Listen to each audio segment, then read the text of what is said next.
Fly, Eagles fly. Jalen Hurts is the quarterback. They did, from what Wyatt said, they did pretty damn well in the draft. I don't know.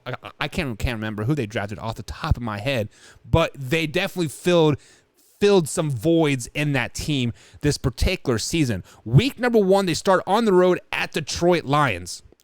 You guys know that I have been on this Detroit bandwagon for quite some time. And last year I kind of jumped off of it. I'm like, I hope you guys go 0-17. You guys, they won like 4 games in two years, and whatever. Detroit Lions beat the Philadelphia Eagles week 1, unfortunately.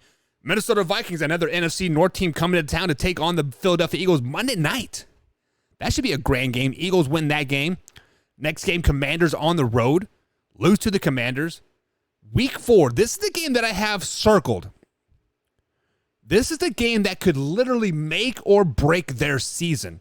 Jacksonville Jaguars coming to town.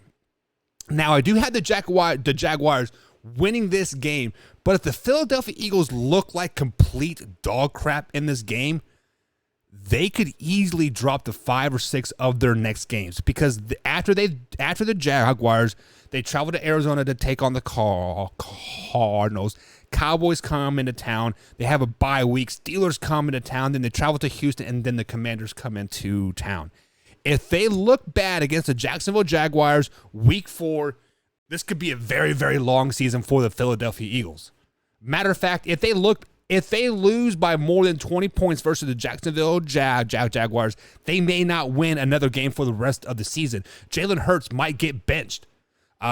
Who's their backup quarterback over there? I can't even think of their backup quarterback right now. Like, it could be a very, very long season for Philadelphia Eagles, but I think this is a close game. It is going to be a 10-13 game. Jacksonville Jaguars in, catapulting them into week 5 matchup when they travel to Arizona and they beat down the Cardinals. I'm talking like bending over, spank your butt, you've been a bad boy. They do beat the Arizona Cardinals in week 5. Week 6, the Cowboys come into town and the Cowboys win that game. The Cowboys are a team on a mission this year, unfortunately. Sorry, Eagles fans, you guys take that L big time. Going into an early bye week in week 7, coming off the bye week 8, they have Pittsburgh Steelers coming into town. Pittsburgh Steelers is a very unknown team. For one, we don't know if they're going to be starting a rookie quarterback, a quarterback that has half a head, or a quarterback that has been on 3 teams in three years. We don't know. Gardner Minshew is the backup for the Eagles. So yeah, I hope they put Gardner Minshew in. God, I might hate Gardner Minshew more than I hate Lamar Jackson. Let's just be honest. But week 8, they do beat the Pittsburgh Steelers. Week 9, they travel to Houston. They beat the Houston Texans. Oh, crap. This is a Thursday night game. You guys know how I feel about Thursday night games, and the stats don't lie.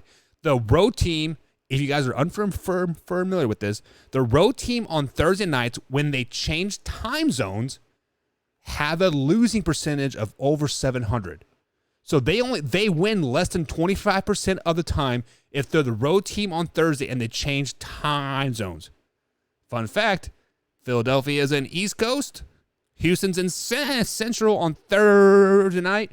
But I do think the Eagles do pull that off. Then they play a Monday night game versus the Commanders at home. They win that game. Week 11, another very pivotal game for the Eagles. They play the Colts. They travel to Indianapolis. Colts win that game. Week 12, they're at home taking on the Green Bay Packers. Packers win that game. The Packers could be playing with their third string quarterback, and I still think they're going to beat the Eagles. The Packers just have a really good team, a really good defense, and with Aaron Rodgers at the helm, unfortunately, it's kind of dangerous. Week 14, they're on the road taking on the New York Giants. I had the Giants winning that game. Week 15, they take on Chicago's Bears. I do have the Bears winning this game because they're coming off a bye week. The Bears have not lost a game after the bye week in five years. So, yes, I know they got a new GM, new coach, new quarterback, all that stuff. But, history doesn't lie. Week 16, they travel to Dallas. They lose to the Cowboys. Week 17 and 18, they take on the Saints and Giants, both at home, both wins. So, wrapping it up, I do have the Eagles finishing 8-9 on the season, 6-3 at home. Very, very good home record, 2-6 on the road. and they are 2-4 in the division. If the Philadelphia Eagles can go 4-2 in the division, flip that schedule around, and be 10-7, they will be a playoff team in the NFC. But right now, I have them going 8-9, and unfortunately, they are there, but they're not there, right? Does that make sense? They're going to be a really good below 500 team. They're just going to be right there, but I don't think Jalen Hurts is the quarterback yet. Like, I don't think he is the guy.